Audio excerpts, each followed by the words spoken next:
Credit, Mark Berman. Hi, Rafael. How are you? Hey, Mark. I'm good. You just got to go over your last transaction, the Oladipo deal, why you did it, the benefits of it, that kind of thing. Sure. I think, I guess to start, we had kind of organizationally made a decision that the Victor fit wasn't kind of a good one. And so at that point, what do you do, right? So then it became make a deal that has some upside. I'll walk you through, I think, what the upside is, and move on to the next stage, right? So from our perspective, we really like the guys in the deal. Kelly and Avery are both guys we've liked for several years, and then the opening up a spot for the current players on our roster, playing time opportunities, particularly for Kevin, was particularly, was important. And so, so that was kind of the thought process was, we made some game decisions about where we're going to go forward or not. Decision was made not. Then, you're looking for it. And then we also got a swap out of Miami that we think could be material. And so there's lots of little parts to this deal that aggregated from our perspective into something we wanted to do. And that's why we did it. Adam Spollen. Both Avery and Kelly are free agents at the end of the season. So are you saying that you believe that there's a future past this season for them with your team?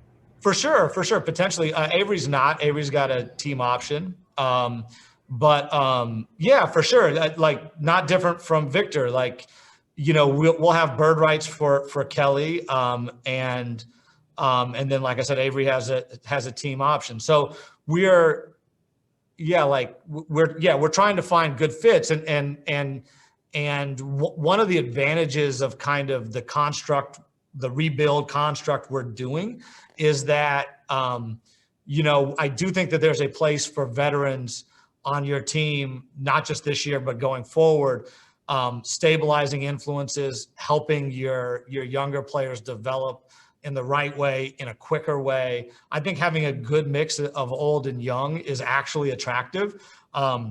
It doesn't mean that these guys will be the perfect fit. I actually am very optimistic about both. Like I said, they're both guys we really like and have liked for some time, but you don't know people until you work with them. And so I'm looking forward to getting to know them, to working with them, to having them fit into this group. And, and then we'll make decisions at the end of that time.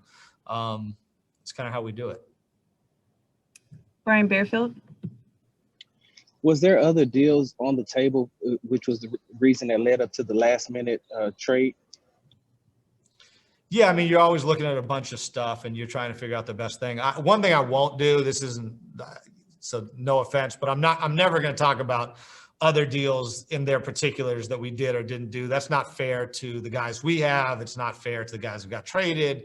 It's not fair to the other teams. I would not appreciate it if somebody did that to me. So I'm not going to comment on that, but we're one of the teams, I think, in the NBA that is the most active in discussions almost all the time. So we're generally looking at lots of things, and then we go whatever way we go. Jonathan Fagan. In processes like this particular trade and some of the others, what is Tilman's role and input in these deals?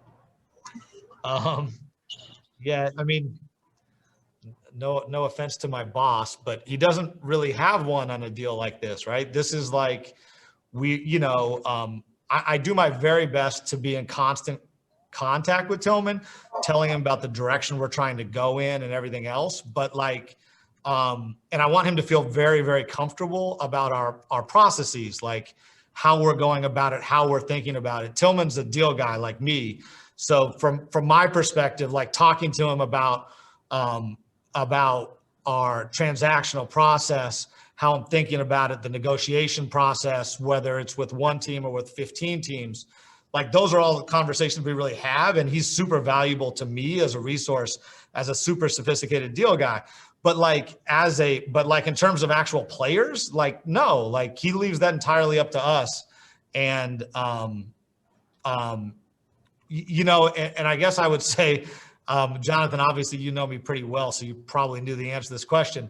I'm not the right guy to be a mouthpiece. And I know that there's at least some notion that in some organizations, that's how it works. That's not how our organization works. I mean, I wouldn't be good at that job. So, yeah, as it relates to players, which players we're interested in, all of that, you know, that's what my group does, right? It's not just me, it's my group, you know, led by Eli, and that's what we do. And then, you know, like I said, I do think Tilman is an extraordinarily sophisticated negotiator. So I do tap that as to how I try and get somebody else to their max value or something else. But as to what constitutes value, as to what players we should get or not get, no, I mean, he's, in that sense, he's great, like from my job's perspective, because yeah, it's that's what we do. That there's a really clear line for us. Thank you. Tim McMahon. Hey, Raf, how would you describe your vision and your philosophy for this rebuilding process and your anticipated or hopeful timetable for getting this franchise back at the level you want to be? Yeah, like I think, well, let me start off by I think how we got here, right? Which is that like, we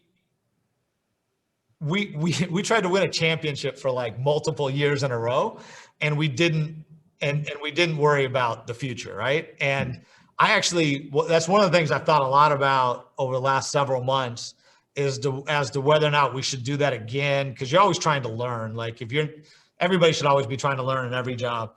And you know, I'm like completely unapologetic about that. I think that organizationally, for the last 5 or 6 years, maybe even longer, we've been all in every year. And given the players we've had, the place that our roster has been, the team construct we had, I think we did the right thing. And so that's how we find ourselves in the position we're in today. I think, you know, where we're at this year is kind of similar to where Golden State was last year. There's a consequence to those actions. If you go for it and go for it and go for it, if you're always maximizing this year and not looking 2 or 3 years out, there's consequences. And so I think we're living those consequences. So that's kind of, I know I'll get back to your actual question, but I thought that was an important point to make.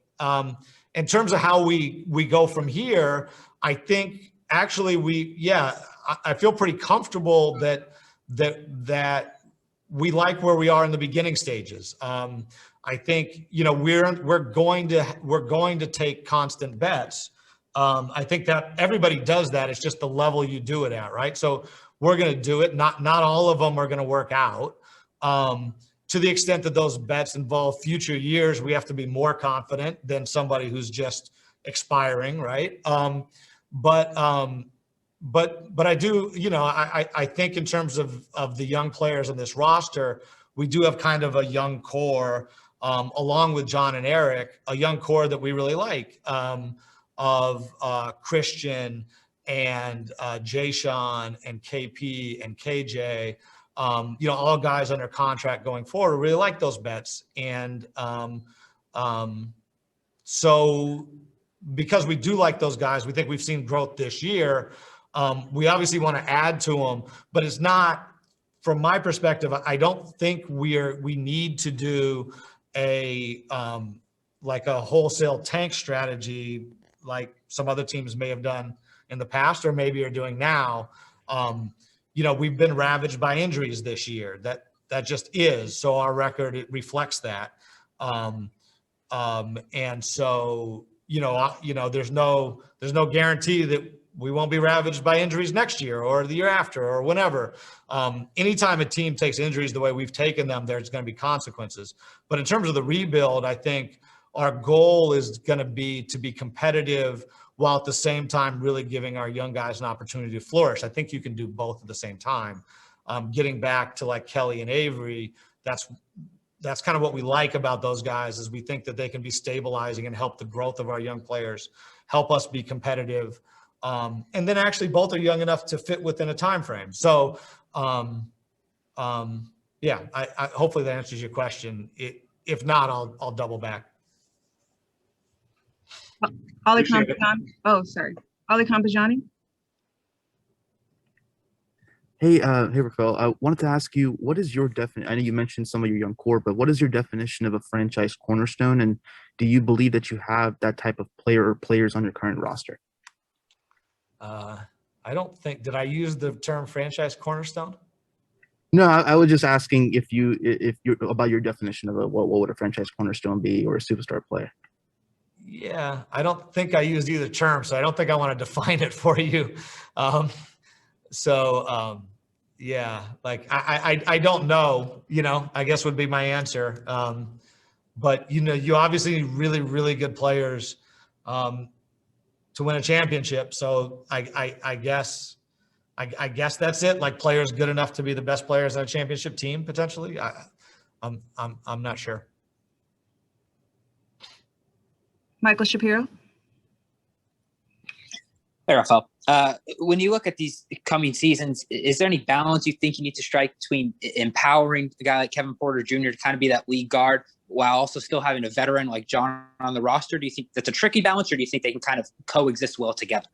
No, you can for sure coexist. I mean, I think the best teams all have at least 2, maybe even 3 or 4 playmakers. So yeah, no, I definitely think that those two guys get along well off the court. It's just a matter of, growth for KP, and then time for the two of them to get to know each other and to work it out. And hopefully it's very productive. But in today's game, I don't think it. I think you need multiple playmakers, and I think both those guys would see it that way, and I think almost every player in the NBA would. Kelly Iko.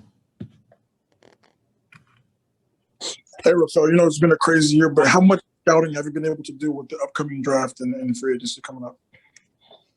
You said how much scouting? Yeah. Oh, okay. Yeah, I mean, some, like the draft is still a ways away and free agency is still a ways away. We'll be completely prepared. The free agency stuff doubles down with the trade deadline, so that's relatively easy. The draft stuff is more, we're doing certain work all year long, but that really intensifies, in the month before the draft. So I'd say I guarantee you we'll be very well prepared, but yeah, that's the answer, is like, a normal amount on both is probably the way I'd quantify it. Salman Ali. Hey, Rafael, have you had conversations with guys like John and Eric about their future on the roster in the midst of this rebuild? I love John. I love Eric. I talk to them both regularly. So we talk about basketball. We talk about their lives. We talk about my kids, their kids. Like, I think that's what I would say. I think this has been a challenging year. Like it is, but we're not the only ones who've gone through it, is one thing. Like if you look around the NBA, you can, if you just, we're not, there's some teams going through it right now, right? And so the reality is that when you take big injuries, or this year, if you have COVID absences, life gets really hard really quick, and it's not fun. And this year with games being condensed, it's challenging. I think organizationally, we don't have a great sense for how good this roster is, because this roster has not played together at all. We won 6 games in a row when we were kind of sort of healthy, and then we haven't even been kind of sort of since then. And so, and I think that inside the locker room, I think that's pretty well understood. It doesn't mean people aren't frustrated or disappointed or whatever the emotion is, but that's the reality of what occurred. So one of the things that's incumbent upon us as we come down here this back half of the season is to try and figure out what we have and how good we are and who plays well together. And, and this is an opportunity for that, because honestly, we haven't had that opportunity thus far this year. Our collective health just has not allowed for it. And so hopefully as we get healthier, we can get a better sense for who we are. Dave Hardesty. Hey, Rafael, I just had a two-part question. The first is, do you see the team spending any of the remaining mid-level exception this year going forward? And the second question was about the PJ Tucker trade. I know you guys had to move the 22 pick for the 23 pick in order to get the 21 aspect, but did you see a benefit going from the 22 unprotected to 23, maybe the players in that draft or anything of that nature? Yeah, so the first answer is really easy. Yes, I think we likely will do something with it. And then I think moving from 22 to 23 is I mean, there's two things. A, Milwaukee's really, really good right now. So the chances of them being not as good later are obviously higher than they are earlier. That's a big deal, particularly given the pick doesn't have protection. That was, a very large part of it. And then the other is trade value. Like everybody thinks of picks as something you pick, but most picks that I definitely think of them as trade assets too. They're the largest. They're the one thing that's commoditized in the NBA. So like everybody values first round picks, and the better the pick is, the higher the value. With you obviously can trade players or player contracts as well, but those are all beauty in the eye of the beholder. Picks are a more fixed value, and so any pick that's further out that is going to convey, and that pick for sure will convey in 23, that gives you an extra year in which to trade it. And so from our perspective, both those things have value. So obviously we got the 21 pick as well, and we picked up a couple players that we like. So we definitely were happy with that deal, and we think it was a good deal for Milwaukee too. Like, the best deals are ones both teams walk away from feeling like, that they did well. Thank you. Adam Spolin. Rafael, how much does the pick swap with Oklahoma City factor into some of the day-to-day decisions that you guys will be making the rest of the season?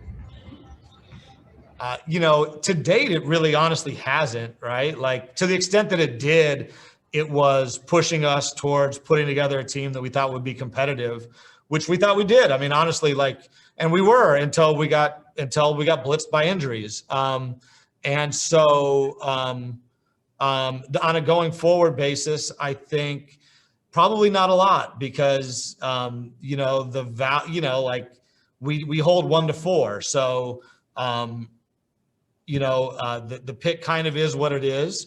And we'll just go about it. But we're not really. Again, it was one of the big reasons why we kind of why we've done the deals we've done and the way we've done them. We don't really want to be a team that has to depend upon being bad ourselves to ultimately compete. We feel as though we've given ourselves a chance with a bunch of picks, unprotected picks and unprotected swaps on a going forward basis, where we're going to have some lottery ball chances. And so I think, we're interested in competing and figuring out what we have. And we do have a young core that we're excited about. And so, I mean, the pick is swapped. It is what it is. Again, it's a consequence of the very first thing I said, which was kind of our decision to really, really push for a championship. And I would have done it again. So it is what it is, and we just go from here. Ben DeBose. Rafael, for the years that you had James and other cornerstone type players, obviously Chris, Russ, you guys involved them a lot in sort of your decision-making process as a front office, bouncing ideas off of them. Where is Christian at in regards to that? I know he's younger, but obviously he was at an all-star level before the ankle injury. Is Christian someone that you're already sort of talking to when you're approaching big deals? And what's sort of your partnership like between Christian and you guys as the front office? Yeah, I take a little bit of issue with the very first statement. Like, so I do think that like we try and communicate. Well, at least I do. Let me speak for me, because I don't want to speak for anybody who's not me. What I try to do is like I try and work with people that I think are smart people and good at their jobs. That includes our players, past and present, right? And so like, if a player is really smart, one of the questions I have is, what are you seeing? What types of things, if we added, could put us over the top, could really, really help us, and have those conversations regularly. And so I would say in the past, that would be how I would categorize our conversation in the past.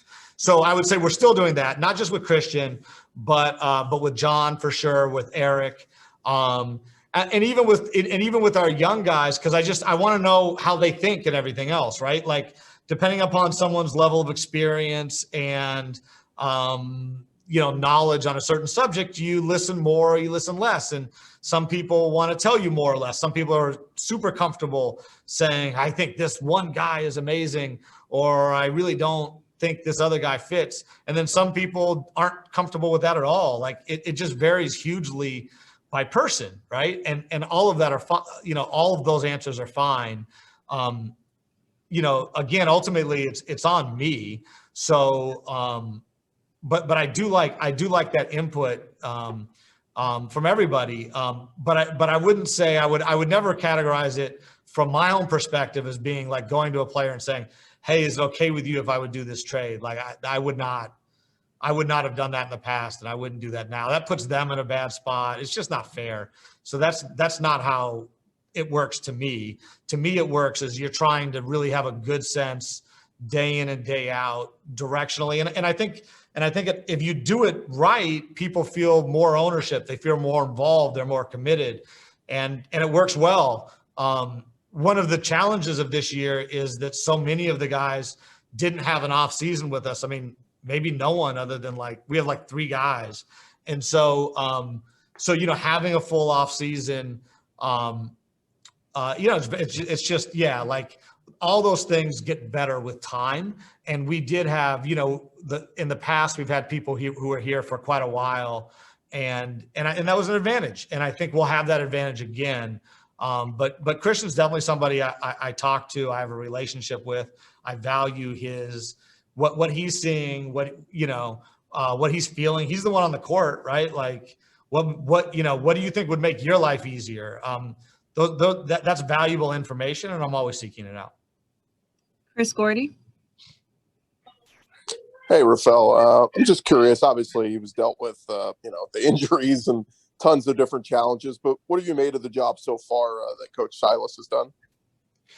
Yeah, so Stephen's been exactly who we hoped he'd be. Like, he's been great. I think, I feel the challenges I don't think either of us foresaw when he was being hired. Like, we've definitely had a event-filled year, but he's been really, really good. And so I think, again, getting back to Kelly and Avery, and both DJs, I think one of the things we're looking forward to is him getting a chance to really implement his offense and his defense with a combination of vets and younger players, and hopefully we get some consistency just health-wise, so that he can get a sense for how our guys are able to do what he wants, and who can be successful in this, and everything else. But very happy with Stephen as a person. He's the best person you could hope to work with.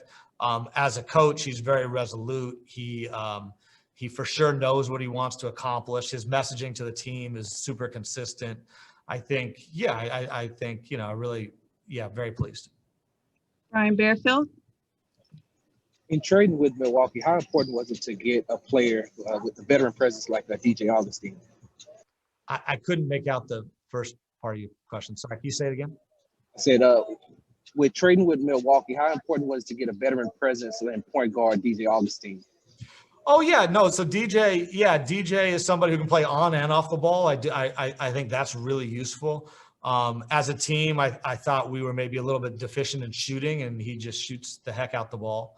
So that's great. And, just a really savvy player who's been good for a number of years. So I think, again, I think DJ fits in very similar to Kelly and Avery as guys who can stabilize things and help our young guys understand both how to play, but also make the game easier on them so that hopefully, to the extent that they do make a good play, that the guy on the receiving end is in the right spot, can make the shot, that type of thing. Like success begets success, right? And so you do, I like that about DJ. So he was definitely an important component.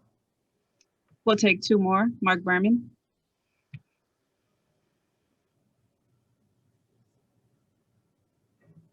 Rafael, can you hear me? There you go. Rafael, do you have a kind of an update on how Eric Gordon's doing? Eric's progressing well. I don't have an exact timetable. I think the one that we gave at the beginning is still applicable, but he's progressing well. Thank you. And last question, Tim McMahon. Raf, obviously you made the Harden trade primarily for the picks. Now you know how things went with Oladipo. I'm wondering, how do you feel about the return for that trade at this point?